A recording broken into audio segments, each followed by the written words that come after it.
Friends, welcome to Elixir Institute. मैं सतीश कुमार एक बार फिर से ले आया हूं भाई आपके लिए एक हैज़ की क्लास। और पिछली क्लास में हम लोगों ने इसी के एक पैरेलल वर्ड जो हैव होता है उसको देखा था, और आज हम देखेंगे हैज़। देखिए, पिछली क्लास में मैंने कई सारे तरीके से आपको एग्जांपल्स दे करके बताया कि कहाँ कहाँ हम हैव का इस्तेमाल कर सकते हैं। इसी तरीके से आज की क्लास में, हैज़ की क्लास में भी मैं आपको बताने वाला हूँ कि कहाँ किस प्रकार से किस वर्ड का और किस सेंस में इस्तेमाल किया जाएगा। सबसे पहले मैं आपको बता दूं कि अगर आप इसी क्लास में नए आए हैं जहां मैं हैज़ पढ़ा रहा हूं, तो आई रिक्वेस्ट यू कि आप जाइए और पिछली क्लास को देखिएगा। कम से कम पिछली क्लास को जरूर देखिएगा। मैं तो रिकमेंड करूंगा कि आप जाइए और शुरू से बेसिक इंग्लिश की सारी क्लासेस को देखिएगा। उनके साथ साथ आप बराबर इंग्लिश के कॉन्वर्सेशन की प्रैक्टिस कीजिएगा। आई मीन इंग्लिश कॉन्वर्सेशन कीजिएगा, जो कॉन्वर्सेशन बाय सतीश सर वाली प्लेलिस्ट में जाकर के। क्योंकि देखिए, मैं आपको बार बार एक ही चीज कहता हूं कि if you want to become a very good speaker of English language, then you need to not only English language, I am talking about all the languages. अगर आप किसी भी भाषा के सिद्धस्त व्यक्ति बनना चाहते हैं, अगर किसी भाषा में बहुत अच्छा बनना चाहते हैं, then you need to speak it more. आपको इसे ज्यादा बोलना पड़ेगा, आपको आपको इसके बराबर प्रैक्टिस में लेकर के आना पड़ेगा। अगर आप किसी की प्रैक्टिस नहीं कर रहे हैं तो it won't be possible for you. भाई, ये आपके लिए संभव नहीं हो पाएगा कि आप एक अच्छा स्पीकर बन जाए। इसलिए अगर किसी भाषा पर बेहतर कमांड बनानी है तो भैया उसकी बार बार प्रैक्टिस करना जरूरी है। केवल पढ़ने से भाषा बोलना नहीं आता है। अगर पढ़ने से आपको भाषा बोलना आता तो आपने अगर 12th किया हुआ है तो 12th तक आपके पास में एक सब्जेक्ट रहा होगा इंग्लिश। अगर आपको सिर्फ पढ़ने से अच्छा बोलना आ जाता तो आप आज इंग्लिश के महारथी होते बोलने में। But it's quite tough for you to speak English now. लेकिन आज आपके लिए थोड़ा मुश्किल है अंग्रेजी में बोलना, तो कैसे करें? तो ऐसा कुछ करो जो अब तक 12वीं तक आपने नहीं किया। ऐसा कुछ करो जो आपने 10th क्लास तक कुछ नहीं किया, 10th क्लास तक नहीं किया। तो नहीं क्या किया? हम बोले नहीं हैं। इसलिए जरूरी है कि अब अगर बोलना सीखना है तो आपको बोलना पड़ेगा। लिखने से खाली बात नहीं बनेगी, पढ़ने से खाली बात नहीं बनेगी। यहां मैं आपको हैव हैज बता दूंगा, वहां से आप पढ़ लेंगे, दैट्स ओके। लेकिन ये आपके दिमाग में तो बना रहेगा, आपकी जुबान पर ये नहीं आ पाएगा। इसलिए अगर चीजों को जुबान पर लेकर के आना है तो आपको बराबर स्पोकन की प्रैक्टिस करनी पड़ेगी। और मैं बार बार आपसे कहता हूं, जाइए शीशे के सामने बोलिए, अखबार पढ़िए, अपने आप से क्वेश्चन पूछिए, खुद से ही उनके उत्तर दीजिए। और अगर इतना आपको लगता सफिशियंट नहीं है तो भैया जाइए इस चैनल की प्लेलिस्ट में जहां लिखा हुआ होगा कॉन्वर्सेशन बाय सतीश सर, वहां मैं जैसे बाकी बच्चों को कॉन्वर्सेशन कराता हूं वैसे ही आप भी वहां शुरू हो जाइएगा। इंग्लिश आपकी जुबान पर ऑटोमेटिकली आना शुरू हो जाएगी। चलिए दोस्तों, आते हैं आज के टॉपिक पर। टॉपिक है हमारा हैज। हैज के हिंदी के कुछ मतलब लिखे हुए हैं मैंने। रखता है, रखती है या पास है। मैंने लास्ट टाइम में आपको एक चीज बताई थी कि जब भी हम लोग ऐसा कोई वर्ड इस्तेमाल करते हैं, जैसे मेरे पास एक कार है, मेरे पास एक कुत्ता है, मेरे पास एक घर है, मेरे पास एक मोबाइल है, ऐसी सारे के सारे सेंटेंसेस बनाने के लिए हम हैव के नियमों का प्रयोग करते थे। किस किस के साथ में मैं यहाँ मेंशन कर देता हूँ। अगर आपका सब्जेक्ट आए है तो, अगर आपका सब्जेक्ट वी है तो, अगर आपका सब्जेक्ट यू है तो, अगर आपका सब्जेक्ट दे है तो, या कोई और भी अगर आपका सब्जेक्ट है प्लूरल के रूप में, तो भी आप वहाँ हैव के नियमों का प्रयोग करते थे। जैसे मेरे पास एक कार है, हमारे पास एक कार है, तुम्हारे पास एक कार है, उनके पास एक कार है, लड़कों के पास एक कार है। लेकिन आज मैं इनमें से किसी सब्जेक्ट की बात नहीं कर रहा हूँ। जो इनके अलावा बचे हुए सब्जेक्ट हैं, मैं उनके बारे में बात कर रहा हूँ। देखिए दोस्तों, जरूरी नहीं है कि सारी चीज़ें मेरे पास ही हों, जरूरी नहीं है कि सब कुछ मैं ही रखता हूं। मैंने अपने लिए बोला मेरे पास एक कार है तो मैंने सेंटेंस बना दिया, मेरे पास एक कुत्ता है तो मैंने सेंटेंस बना दिया, मेरे पास एक लैपटॉप है तो मैंने एक सेंटेंस बना दिया, आई हैव अ लैपटॉप। लेकिन जरूरी नहीं है कि सारी चीजें इन्हीं के पास हो या मेरे पास हो। जरूरी ये नहीं है कि सब कुछ हम ही रखते हो। हम तीसरे पर्सन के बारे में भी बोल सकते हैं। भैया उसके पास एक कार है, उसके पास एक घर है, उसके पास एक लैपटॉप है, उसके पास एक पेन है, उसके पास एक बैग है, उसके पास एक किताब है, उसके पास एक छड़ी है, उसके पास एक जादुई छड़ी है। ऐसा बनाने के लिए भी हम हैज के नियमों का प्रयोग करेंगे। क्योंकि जब आप थर्ड पर्सन सिंगुलर की बात करते हैं, चाहे वो ही हो सकता है, चाहे वो शी हो सकता है, चाहे वो इट हो सकता है, चाहे वो किसी का नाम हो सकता है, या इसके अलावा भी वो कोई और सिंगुलर हो सकता है, यानी कि एक वचन हो सकता है, जिसको हम लड़का कह करके बात कर सकते हैं, लड़की कह करके बात कर सकते हैं, औरत आदमी कह करके बात कर सकते हैं। तो भैया इन सभी के साथ तो नियमों का जो पालन किया जाएगा वो हैज के नियमों का पालन किया जाएगा। यानी कि जब मैंने अपने लिए सेंटेंस बोला था तो मैंने लगाया था आई हैव ए कार, और जब मैं थर्ड पर्सन के लिए बोलूंगा तो मुझे बोलना पड़ेगा ही हैज अ कार। स्ट्रक्चर आपकी बोर्ड पे मैं लिख देता हूं। अगर आपको अफर्मेटिव सेंटेंसेस बोलने तो सबसे पहले ही लेकर के आइएगा। मैं सब्जेक्ट नहीं लिख रहा हूं क्योंकि सब्जेक्ट में ये सभी आ जाएंगे, मैं केवल ही लिख रहा हूं और बाद में हम सभी को एक दूसरे से रिलेट कर लेंगे। ही के साथ आएगा हैज, हैज के बाद आ जाएगा नाउन, नाउन के पहले अगर एक है सिंगुलर काउंटेबल है तो आप ए या एन का इस्तेमाल कर दीजिएगा। सिंगुलर काउंटेबल में बार बार किसको बोल रहा हूं भाई, उसको भी बता देता हूं। सिंगुलर मतलब होता है एक वचन, और काउंटेबल का मतलब होता है काउंट और एबल। काउंट एबल, काउंटेबल बना तो मैंने इसको जोड़ लिया काउंट, और इधर देख लिया तो एबल। काउंट मीन्स होता है गिनना और एबल मीन्स होता है योग्य। भैया कोई एक वचन ऐसा होना चाहिए जो गिनने योग्य हो। जैसे कार है, एक है गिनी जा सकती है, एक कार है, दो कारें, तीन कारें, चार कारें, 10 कारें। किताब है गिनी जा सकती है, एक किताब, दो किताबें, तीन किताबें, 4 किताबें, 10 किताबें। मोबाइल है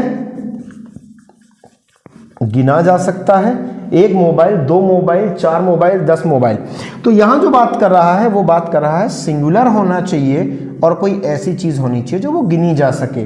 जैसे कार हो सकती है, मोबाइल हो सकता है, लैपटॉप हो सकता है, पेन हो सकता है, शर्ट हो सकती है, टी शर्ट हो सकती है, कार हो सकती है, बाइक हो सकती है। कहने का मतलब ये है कि सिंगुलर काउंटेबल नाउन होना चाहिए, माने कि एक होना चाहिए, चीज एक होनी चाहिए और ऐसी चीज होनी चाहिए जो गिनी जा सके। उस ही के पहले हम ए या एन का इस्तेमाल करेंगे।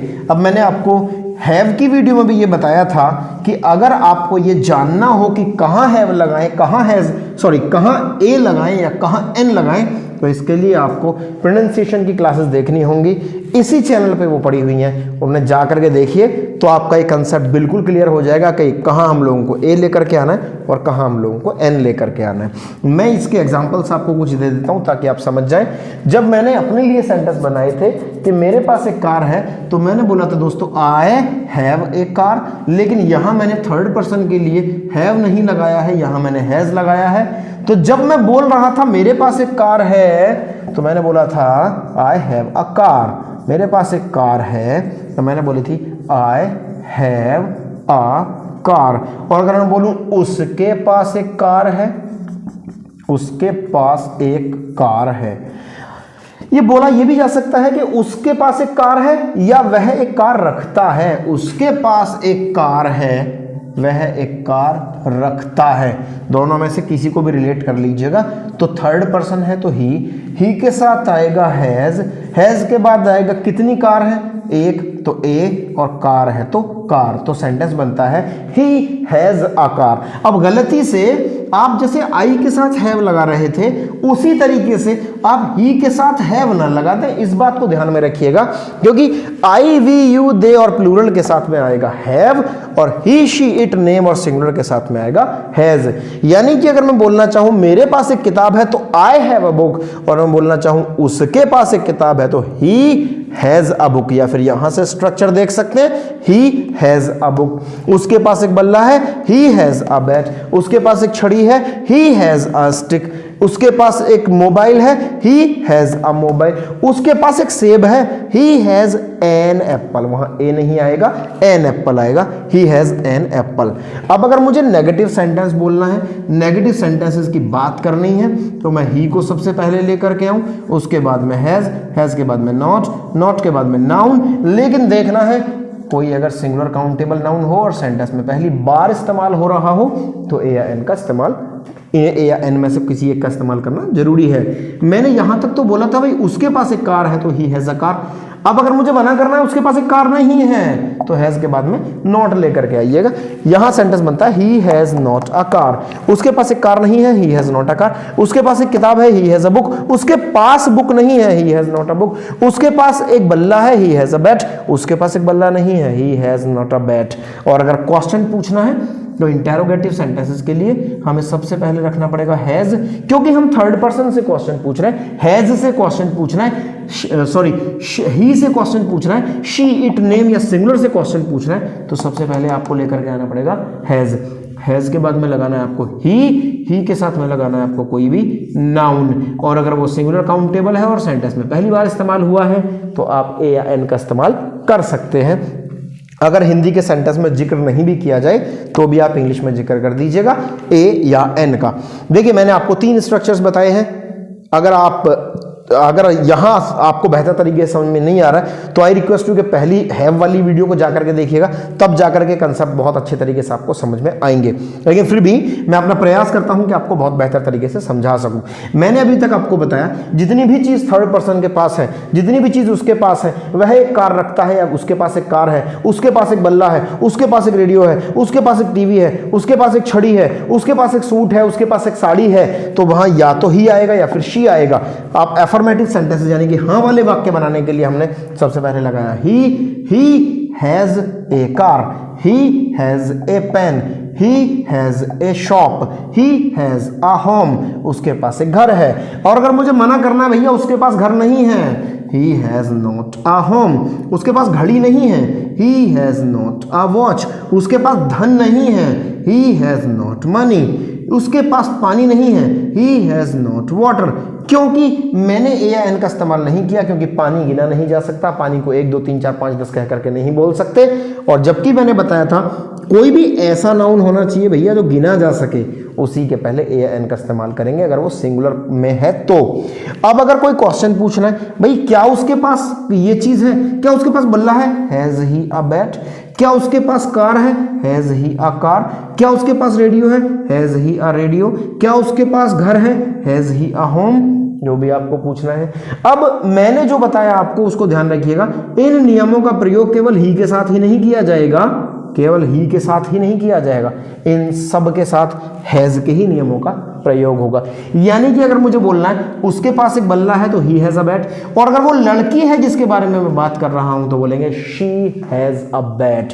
अगर मैं बोलूं रामू, रोहित, राहुल के पास एक बल्ला है तो बोलेंगे भैया राहुल हैज अ बैट। कोई एक की बात कर रहे हैं हम, Rahul has a bat. Sonu के पास एक किताब है, Sonu has a book, Sonu के पास किताब नहीं है, Sonu has not a book. और अगर मैं सिंगुलर की बात करूं, भाई लड़के के पास बल्ला है, लड़का बढ़िया है, लड़के के पास बल्ला है, boy has a bat, boy has not a bat. और अगर मुझे क्वेश्चन पूछना है तो इसी तरीके से ही को हटाइए और इनमें से किसी को भी लगा दीजिएगा। मैंने कहा क्या उसके पास घर है, हैज ही अ होम। क्या अब की बार लड़की के लिए पूछ रहा हूं क्या उसके पास घर है, तो हैज शी अ होम। अब की बार मैं किसी नाम के लिए पूछ रहा हूं, has Rahul a home, has boy a home. क्या लड़के के पास घर है, क्या लड़की के पास बल्ला है, क्या लड़के के पास कार है, ये सब पूछने के लिए हम हैज को सबसे पहले ले आए। मतलब है देखिए जब हमने इनसे क्वेश्चन पूछे थे तो हैव को आगे लेकर के आए थे, और जब इन सभी सब्जेक्ट्स के साथ में हम लोग क्वेश्चन पूछ रहे तो हम हैज को सबसे पहले ले आए। इसलिए जब भी क्वेश्चन पूछा जाएगा तो हैव या हैज को सबसे पहले उठा करके रख देंगे। यही कंसेप्ट को रिलेट कीजिएगा पहली क्लास से जाकर के, तो आपको बहुत बेहतर तरीके से, बहुत सामान्य तरीके से सब कुछ समझ में आ जाएगा। मैं आपको 4-6 सेंटेंसेस और करा देता हूं इसी तरीके से, ताकि आपको बहुत बेहतर से समझ में आ जाए। मैं कहना चाहता हूं उसके पास एक घर है तो मैंने बोल दिया ही हैज अ होम। मैंने बोलना है उसके पास एक मोबाइल है तो ही हैज अ मोबाइल। लेकिन इस बार मैं लड़की के लिए बोल रहा हूं भाई, तो शी हैज अ मोबाइल। अगर मैं कहूं लड़के के लिए कि उसके पास बल्ला नहीं है तो he has not a bat, और अगर लड़की के लिए कहूं उसके पास बल्ला नहीं है तो she has not a bat. अब अगर मैंने लड़के के बारे में जो एक है उसके बारे में क्वेश्चन पूछा था, क्या उसके पास घर है, तो हैज ही अ होम। अगर मुझे पूछना है लड़की के लिए क्या उसके पास घर है तो हैज शी अ होम। अगर मुझे पूछना है किसी नाम के लिए क्या सोनू के पास एक कार है तो हैज सोनू अ कार। भाई इसकी बहुत बेहतर प्रैक्टिस चाहिए ना, तो चले जाइएगा कॉन्वर्सेशन बाय सतीश सर वाली प्लेलिस्ट में और जबरदस्त करके प्रैक्टिस कीजिएगा, रोज प्रैक्टिस कीजिएगा, और 2 महीने बाद मुझे कमेंट करके बताइएगा आपने को सीखा उन वीडियो से या नहीं सीखा। और मैं पूरी अपने विश्वास के साथ मैं ये बात कह सकता हूं कि आपका जो रिस्पॉन्स होगा वो बड़ा पॉजिटिव होगा। Thank you very much. Class को करते हैं यहीं पे खत्म और इन्हीं चीज़ों को रिपीट करते रहिएगा भाई अगर अंग्रेजी सीखनी है और बेहतर तरीके से चीज़ों को जानना है तो। मिलते हैं दोस्तों अगली वीडियो में। वीडियो को भी लाइक नहीं करते आप लोग, लाइक करिएगा, चैनल को कीजिएगा subscribe. Thank you very much.